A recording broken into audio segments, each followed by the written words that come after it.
Recording studio Nawalpur. मारे जब जोर देखा लगबे तो गहा चफेका मारे जब जोर देखा रीगा सीतामढ़ी।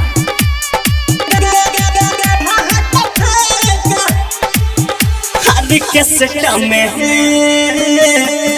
नचे योइले रे सब बतिया के पगलइले रे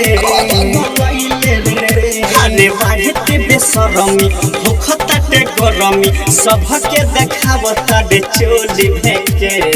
इडियट कहीं का। मारे जब जोर देखा लगबे त गाज फेंके मारे जब जोर देखा लगबे त गाज फेंके याद के सटा में नचे योइले रे सब बतिया के पगलइले रे अरे बाढ़ते बेसरमी भूखताटे गरमी सबके देखावता दे चोली भेके बकी ना। मारब जब जोर देखा लगबे त गाज फेंका मारब जब जोर देखा लगबे त गाहा चफेका लगबे त गाज फेंका मारब जब जोर देखा लगबे त गाहा चफेका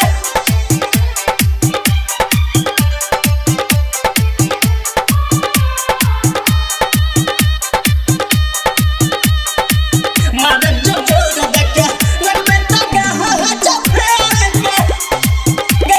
गाहा चफेका लगबे त गाज फेंका लगबे त गाज फेंका देखी के तू हर जवानी चुआता मुहावा से पानी कोरोना ढेर रखी चटहनी ए दोना एक कोटी पुरानी ए दोना एक कोटी पुरानी सटना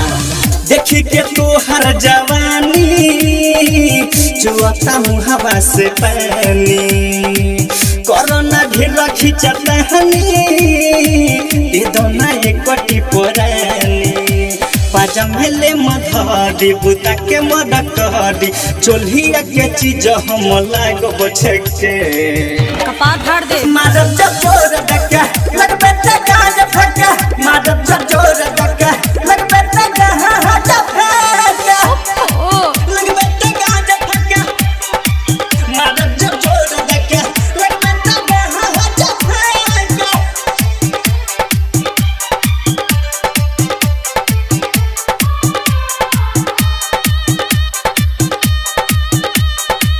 मारब जब जोर देखा लगबे त गाहा चफेका